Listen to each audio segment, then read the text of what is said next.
양소영 변호사의 상담소 양담소를 찾아주신 여러분 환영합니다. 양소영입니다. 한 여배우가 예능 프로그램에 출연해서 자신의 연애사를 고백했습니다. 양복을 입고 나타나서 친구 결혼식에 다녀왔다고 이야기한 남자친구는 사실 친구의 결혼식이 아닌 자신의 결혼식에 다녀오는 길이었다고 합니다. 이 사실을 알고 크게 충격을 받은 그녀는 6개월간 실어증으로 고생했고 몸과 마음도 모두 망가져 버렸다고 합니다. 이렇게 다른 여자와 결혼을 한 남자친구를 상대로 법적인 책임을 물을 수는 없을까요? 법무법인 승인 양소영 변호사입니다. 배우 황석정 씨 이야기였는데요. 이렇게 나쁜 남자친구와의 결혼을 안 한 게 다행이죠. 다행입니다. 그렇지만 이제 이런 부분은 좀 생각을 해봐야 될 것 같아요. 물론 예전에 이제 혼인빙자 간음죄라는 것이 있어서 결혼을 할 것처럼 이성과 교제를 하는 경우에 형사처벌이 가능을 했었는데 이게 이제 개인의 사생활을 국가가 과도하게 간섭한다는 이유로 이제 폐지가 됐죠. 그러다 보니까 지금 이제 형사처벌은 어렵습니다. 만약 배신한 남자친구가 교제하는 동안 이제 금전적 이득을 취했다면 여기에 대해서 사기죄가 성립할 수는 있겠죠. 결혼자금 명목으로 뭐 돈을 가져갔다거나 이럴 경우에는 사기죄가 성립이 될 수 있고요. 또 이에 대해서 정신적인 피해 보상으로 금전적인 보상을 할 수는 있을 것 같습니다. 근데 최근에 이제 이와 관련해서 저도 이제 많이 상담을 좀 하다 보면 이제 이런 생각을 좀 한번 해봅니다. 이와 관련해서 과연 이제 두 사람 사이에 성관계에 있어서 동의가 그럼 제대로 된 동의였겠느냐. 이 남성이 이에 대해서 두 사람 사이에 정상적인 남녀 사이의 연인 관계를 전제로 한 동의이지. 이런 상태였다면은 과연 이 두 사람 관계에서 이 여성이 한 동의가 했겠느냐를 생각해 본다면 이거는 제대로 된 동의가 아니지 않느냐라는 생각이 들어서 그러면 이 부분을 위계에 의한 동의로 봐야 되지 않느냐 이런 생각이 좀 들더라고요. 그래서 이제 부동의 간음죄를 도입해야 된다는 논의가 있는데 연장선상에 봤을 때 현행법상 위계에 의한 동의, 위계에 의한 간음 이 부분으로 볼 수 있는 여지가 있지 않은가 심각하게 좀 고민을 하게 됩니다. 왜 그렇게 하는 것인지 총각이라고 속이고 다른 여자랑 결혼할 거면서 속이고 왜 그렇게 하는 것일까요? 네, 제가 너무 흥분하고 화가 나고 한 사연들이 많이 있습니다. 네, 좀 그러지 말고 우리 솔직하게 살았으면 좋겠습니다. 황석정 씨 힘내시고요. 이와 관련해서 고민하신 분들 힘내셨으면 좋겠네요. 양담소에서 함께 나눠볼 법률 궁금증이 있으시다면 YT 라디오 양소영 변호사의 상담소 홈페이지에 남겨주시면 됩니다. 방송인 박수홍 씨가 친형 부부를 횡령 혐의로 고소하면서 형제 간 불화가 법적 다툼으로 번지고 있습니다. 이 문제에 법정에서는 어떤 쟁점이 있을까요? 오늘은 이인철 변호사님과 함께 알아봅니다. 변호사님 안녕하세요. 네, 안녕하세요. 반갑습니다. 네, 변호사님 역시 날카로운 주제를 가지고 오셨습니다. 네. 박수홍 씨 주장은요. 친형이 수십 년간 출연료와 계약금을 횡령을 했다는 주장이더라고요. 변호사님. 네. 근데 형은 또 다른 입장을 밝히고 있습니다. 네. 변호사님 어떻게 보십니까? 일단 박수홍 씨 하면은 우리 양 변호사님 누구보다 잘 아시죠? 그러게요. 네. 네. 저도 이제 방송 한번 같이 출연했는데, 정말로 좀 좋은 사람이다. 순수하고. 예, 예의가 바르고, 네. 저는 깜짝 놀랐거든요. 네. 이렇게 순수한 사람이 다 있구나, 이렇게 생각했는데, 이렇게 형과의 갈등 때문에 뉴스에서 이제 접하게 되니까 굉장히 일단 안타까운 생각이 들고요. 일단 전제로 할 것은 아직 이제 형사 판결이라든지 민사 판결이 확정되지 않았기 때문에 그 박수홍 씨의 주장을 전제로 해서 오늘 네. 이제 이 뉴스 토픽을 이제 말씀드린다는 걸 전제로 하고요. 일단 그 형제끼리 가족 간에 이런 분쟁이 생겼을 경우에 법으로 가는 것은 정말로 최후의 수단이거든요. 그죠. 근데 박수홍 씨가 고소까지 했다는 것은 얼마나 박수홍 씨가 힘들었나 그거를 저희가 이제 어느 정도 알 수 있을 것 같습니다. 그 지금 이제 15kg 정도 체중이 빠졌다고 해요. 맞아요. 저도 이제 방송에서 녹화 갔다가 깜짝 놀랐어요. 그래서 저는 사실은 암에 걸리셨나 이제 그래서 건강검진을 간다고 하시길래 이제 그런 줄 알았는데 그 다음에 이제 뉴스를 보고 이 일이었구나 했습니다. 근데 이제 보니까 이제 일단 합의 제안을 7대3으로 나누자 이렇게 이제 제안을 했는데 잘 안 됐나 봐요. 일단은 연예인분들이 이제 그 방송 활동에 집중하기 위해서 그죠. 재산 관리라든지 이런 거를 가족이나 뭐 다른 뭐 매니저한테 맡기는 경우가 종종 있거든요. 근데 박수홍 씨 같은 경우에도 이제 소속사를 설립을 하면서 이제 형이 대표를 이제 하고 이제 그 수익 정산을 7대3, 박수홍 씨가 7, 그다음에 이제 소속사에서 3 이렇게 이제 합의를 했다고 해요. 네. 근데 박수홍 씨가 굉장히 방송 활동 열심히 하시잖아요. 또 잘 나가는 연예인들과 하다 보니까 30년을 하셨다고 예, 하더라고요. 30년 정도 하셨는데 1년에 뭐 수입이 많을 때는 한 수십억 정도 이제 번다고 해요.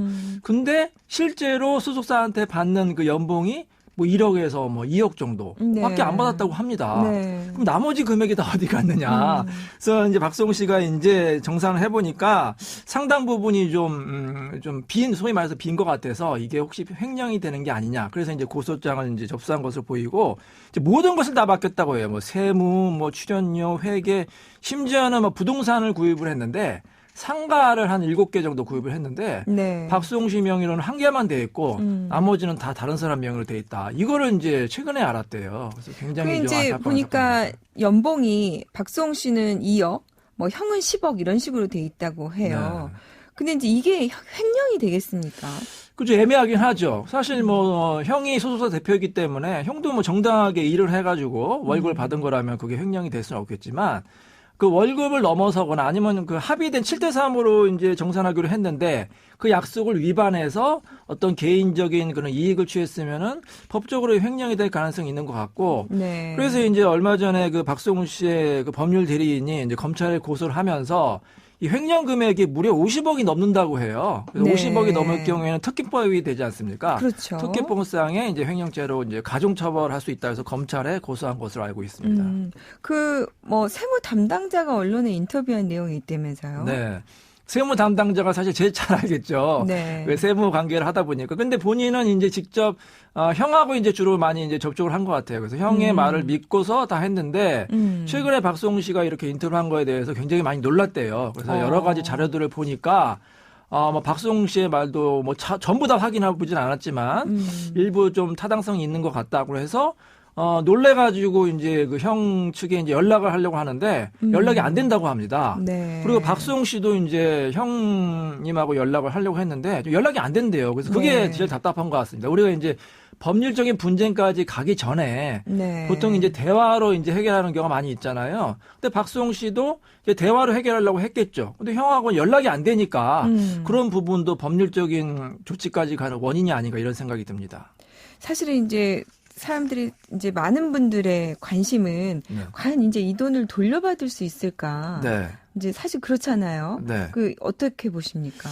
제가 보기에는 좀 안타깝지만 돌려받기 어려울 것 같아요. 우리 양 변호사님도 워낙 사건 많이 해보셨겠지만 네. 실제로 이런 일이 발생해서 우리 법률 대리인이 변호사가 고소를 하거나 민사소송을 해서 뭐 판결 받거나 뭐 그런 경우까지는 그렇게 어렵지 않거든요. 뭐 증거 자료가 있으면 판결까지 받는데 그 판결을 받고 집행까지 하는데 실질적으로 돈을 받는 게 굉장히 어려워요. 그러니까 많은 사람들이 이해를 못해요. 아니 재판을 했으면 당연히 이겼으면 돈을 받아야 되는데 왜 받지 못하느냐. 하지만 꼭 아셔야 될 게 재판에서 이기는 거는 판결문까지 받는 거고 판결문을 받는다고 해서 바로 내가 재산을 받는 게 아니거든요. 재산을 받는 건 더 어려운 일이라고 볼 수가 있습니다. 그다음에 이제 집행의 문제인데 네. 뭐 내용 보니까는 뭐 미국으로 갔다. 네. 그러면 이제 재산도 또 해외로 도피될 가능성도 그렇죠. 있을 것 같다. 지금 변호사님도 그렇게 보시는 거죠. 만약에 해외로 갔다면은 집행이 더 어려울 수가 있죠. 네. 예를 들어서 뭐 해외 재산이 있다면은 그거를 뭐 집행하는 것도 어렵고 또 여기서 설령 판결을 받는다고 하더라도 그 해외에 가서 또 그 판결을 또 다시 집행해야 되는데 네. 여러 가지 문제점이 있거든요. 또 재산을 찾는 것도 어렵고 그래서 실질적으로 상대방이 해외에 가거나 재산이 해외에 만약에 있다면 실질적으로 받기는 굉장히 어려워요. 그래서 만약에 이런 문제가 닥쳤을 경우에는 상대방의 재산이 있을 때 미리 묶어두는 게 중요한 거 아닙니까? 그렇죠. 반드시 가압류라든지 가처분 절차를 먼저 진행하시기 바랍니다. 그러니까 지금 이제 이게 박수홍 씨가 이걸 언제 알았느냐가 또 지금 논쟁이 많이 되고 있는 것 같더라고요. 그렇죠.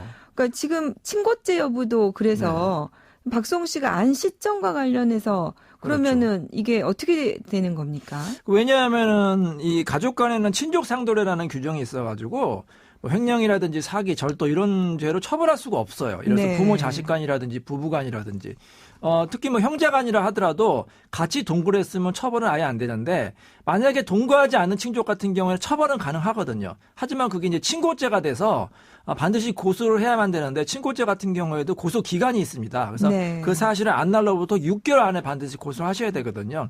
6개월이 지나거나 아니면 심지어는 공소시효가 지나는 경우가 있어요. 공소시효가 도과가 되면 아예 처벌도 못하니까 네. 만약에 이런 일이 발생하면 빨리 법률적인 권리 구제를 받으셔야 됩니다.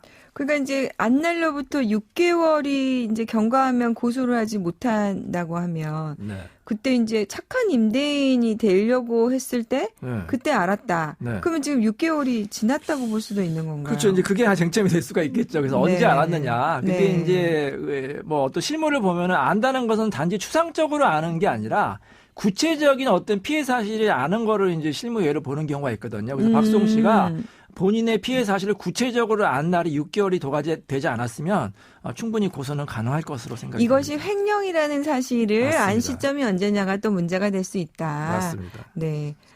그러면 이제 고소장에서 쟁점이 또 그게 될 수가 있겠네요. 네. 이게 이제 부부 사이에서도 돈 문제 때문에 네. 또 탈날 때가 많이 있지 않습니까? 저희가 보면. 네. 배우자가 몰래 자기 돈을 쓴 경우도 있어요. 네. 변호사님도 그런 경우 있으신가요? 그런 사건 너무나 많죠. 뭐 이혼 사건 하다 보면은 네. 뭐 남편이나 아내한테 인감도장이나 신분증을 맡겼는데 네. 자기도 모르는 사이에 뭐 재산이 다 은닉이 되는 경우도 있고 또 이런 재미있는 사건이 있었는데요. 얼마 전에 몇 년 전 사건인데 남편분이 이제 굉장히 돈을 많이 버는 분이셨어요. 네. 근데 이제 계속해서 이제 아내를 힘들게 하니까 아내가 이제 이혼하고 재산 분할 받아야겠다. 최소한 뭐 몇십억이니까 자신도 한 절반 정도는 받을 것으로 기대하고 딱 이제 재산을 조회했는데 남편 명의로 아무것도 없는 거예요. 뭐 부동산이건 예금이건 다 다른 사람 명의로 이미 돌려놓은 거예요. 남편이 법을 알아가지고 재산을 미리 빼돌린 거죠. 그 아내가 얼마나 황당하겠습니까? 네. 하나도 못 받게 생겼잖아요. 근데 집에 금고가 하나 있었거든요. 금고를 딱 열어보니까 거기에 뭐 금괴, 뭐 현금 이게 5억 상당의 재산이 있는 거예요. 그래서 네. 그거를 가져오셨거든요. 네. 가져오셔가지고 저한테 이제 물어보시는 거예요. 이거 괜찮느냐? 처벌 안 되느냐? 그래서 제가 말씀드렸죠. 부부간에는 친족 상도례 때문에 처벌은 안 된다. 그게 물론 바람직한 것은 아니지만 남편이 수십억을 은닉했기 때문에 아내가 뭐 그 정도 가져오는 건 정의에 반하지 않는다. 뭐 그렇게 말씀을 드렸습니다. 또 어차피 재산 분할 또 받을 수 있는 거니까. 맞습니다. 네, 맞습니다. 네. 오늘 이인철 변호사님과 함께 박수홍 씨와 관련한 쟁점을 조금 몇 가지 짚어봤습니다. 변호사님 오늘 도움 말씀 감사드리고요. 다음에 또 부탁드릴게요. 예, 감사합니다. 양소영 변호사의 상담소 양담소는 내일 또 문을 엽니다. 끝곡 아바의 I Have a Dream 들려드릴게요. 양소영이었습니다.